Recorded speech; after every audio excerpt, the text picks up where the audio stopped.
चिराग पासवान, उनसे खास बातचीत की है हमारे संवाददाता। जमुई से एलजेपी सांसद चिराग पासवान दोबारा अपनी किस्मत आजमा रहे हैं। चिराग इस वक्त हमारे साथ हैं, मतदान चल रहा है आज जमुई में। चिराग, किस तरीके के फीडबैक्स पहले आपको आ रहे हैं, क्योंकि वोटिंग चल रहा है जमुई में?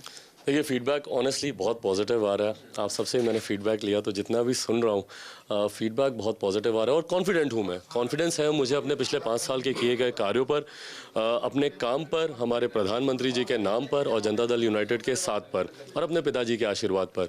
मुझे लगता है ये तमाम 4 ऐसे महत्वपूर्ण फैक्टर्स हैं जिसकी वजह से 2014 से बेहतर परिणाम 2019 में मिलेंगे। 2014 में मोदी लहर, एक मोदी फैक्टर सब बहुत काम कर रहा था, उसमें आपकी भी जीत हुई थी, लेकिन क्या लगता है वो जो मोदी फैक्टर है 19 में भी अभी जारी है, क्या इसका फायदा आपको मिलेगा? देखिए, अंडर करंट तो खैर बहुत स्ट्रांग है, अंडर करंट बहुत स्ट्रांग है। 2014 की बनस्पत 2019 में लाभार्थी बहुत हैं, बेनिफिशरीज बहुत हैं केंद्र सरकार की योजनाओं के। उज्ज्वला हो, सौभाग्य हो जिससे घर घर बिजली पहुंची, आयुष्मान योजना हो जो कि स्वास्थ्य से जुड़ी बहुत महत्वपूर्ण योजना है, तो इसके लाभार्थी बहुत हैं। सो ये नया एक स्ट्रॉन्ग सपोर्ट बेस हम लोग के साथ जुड़ा है और बाकी मैंने काम किया ही है। पिछले 5 साल में जनता के बीच रहा हूँ तो मैंने कहा कि तमाम चीज़ें हैं जो जीत को ना सिर्फ सुनिश्चित बल्कि जीत के मार्जिन को और अधिक बढ़ाती है। जमुई में कई इलाके हम घूम रहे थे, लोग एक फीडबैक ये देते हैं कि चिराग थोड़ा एरोगेंट हैं, लोगों से मिलते नहीं हैं, खासकर जो सवर्ण समाज के लोग हैं उनसे नहीं मिलते। क्या लगता है ये लोगों ने जो आपको एग्रेसिवली वोट किया था 14 में, इस बार भी आपके साथ रहेंगे? आपको लगता है मैं एरोगेंट हूँ? आप ही बताइए, आपसे भी मेरा इतना परिचय है, आपने भी मुझे सार्वजनिक जीवन में भी देखा है, व्यक्तिगत तौर पर भी देखा है। अगर आपको लगता है रोहित कि मैं एरोगेंट हूं तो बात अलग है, बट अगर आपको नहीं लगता, देखिए विपक्ष भ्रम फैलाएगा ही फैलाएगा। आपके पास जब कहने के लिए कुछ और नहीं होता है, विकास का काम यहाँ पर हुआ है। नीति आयोग बोलता है कि टॉप 5 में जमुई है। पिछले 5 साल में जिन जिलों ने सबसे ज़्यादा काम किया, और ये देश भर के जिले से बिहार के 38 जिले नहीं है, 99 पायदान से 9वें पायदान पर जमुई आया। पिछले 5 साल पहले आप भी आए थे यहाँ पर, 5 साल में आपको भी यहाँ पर फ़र्क दिखा होगा। ना सिर्फ सुरक्षा का माहौल यहाँ पर बढ़ा है, विकास के कार्य यहाँ पर हुए हैं, बट एक समाज। चिराग पासवान एनडीए के कैंडिडेट यहाँ से एलजेपी की तरफ से चुनाव लड़ रहे हैं। और देखिए, हम जरा यहाँ का आंकड़ा भी देख लेते हैं। हम माफ कीजिएगा, फिर झारखंड बिहार, दरअसल इतनी पतली सीमा। ये यहाँ पर हम अगर जमुई इलाके को देखें जहाँ से वो चुनाव लड़ रहे हैं, क्या नतीजे अब तक रहे हैं जमुई के, ये हम देखते हैं। ये देखिए, चिराग कुमार पासवान ने पिछली बार यहां से जीत दर्ज की थी तो 37% उन्होंने वोट हासिल किए थे। नंबर 2 पर रहे थे आरजेडी के सुधांशु शेखर भास्कर और 3rd पर जेडीयू के उदय नारायण चौधरी, क्योंकि उस समय जेडीयू एलजेपी आमने सामने थे। लेकिन पिछली बार, उसके पहले क्या हुआ था, 2009 में भूदेव चौधरी जेडीयू के यहां से जीत कर आए थे, 33% वोट उन्होंने हासिल किए थे। आरजेडी के श्याम रजक नंबर 2 पर रहे थे। अब दिलचस्प क्या है, दिलचस्प यह है कि यही भूदेव चौधरी आरएलएसपी के टिकट पर लड़ रहे हैं।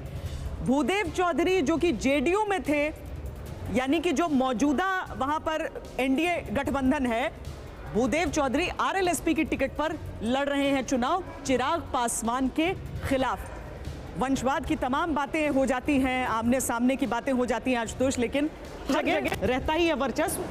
फैमिलीज की प्राइवेट लिमिटेड कंपनी होती ही है। नहीं, मुझे लगता है कि अगर वंशवाद खत्म कर दिया जाए तो हिंदुस्तान के अंदर लोकतंत्र खत्म हो जाएगा। ऐसी कौन सी पार्टी है जिसमें वंशवाद नहीं है? और क्षेत्रीय पार्टियों में आप देख लीजिए, टीडीपी में भी अब उनका बेटा आ गया है। केसीआर की भी वही हालत है, डीएमके की भी वही हालत है, एआईडीएमके में एक ज़माने में लगभग वही हालत हुआ करती थी। शिवसेना को देख लीजिए, प्रकाश सिंह बादल को देख लीजिए, नेशनल कॉन्फ्रेंस को देखिए, आरजेडी को देखिए, जेडीयू अभी कह सकते हैं थोड़ी सी उससे बची हुई है। लेकिन जो उड़ीसा के अंदर दुनिया का सबसे बड़ा लोकतंत्र है और पूरी दुनिया हमारे इस चुनाव की तरफ देख रही है और लोकतंत्र का ये सबसे बड़ा उत्सव है। मैं अभी मुझे बहुत खुशी हुई कि बहुत बड़ी तादाद में, बहुत बड़ी लाइन में लोग उत्साह के साथ मतदान के लिए आए हैं और लोग मना रहे हैं। मैं लोगों को आह्वान करूंगा कि वो ज़्यादा से ज़्यादा सब लोग आकर अपने मतदान का अधिकार जो है उसका उपयोग करें, यही उनसे आह्वान है। मेरा पूरा मतदान हुआ है। इस चुनाव में 5 साल में मैंने जो नागपुर में काम किया, उसी काम को लेकर मैं जनता के पास गया था और जनता ने मुझे बहुत अच्छा समर्थन दिया है। कार्यकर्ताओं ने, समर्थकों ने बहुत परिश्रम किए हैं और मेरा विश्वास है इस चुनाव में मैं पिछले बार से भी अच्छे मार्जिन से चुनाव जीतूंगा। देशातल्या नितिन गडकरी की ये बातें नागपुर से आप सुन रहे थे, जहां नाना पटोले से उनका सामना है। वही नाना पटोले जिन्हें बीजेपी में लेकर आए थे नितिन गडकरी, आज कांग्रेस पार्टी की तरफ से नागपुर में उनके सामने खड़े हैं। एक ब्रेक के लिए रुक रहे हैं, देखते रहिए आज तक।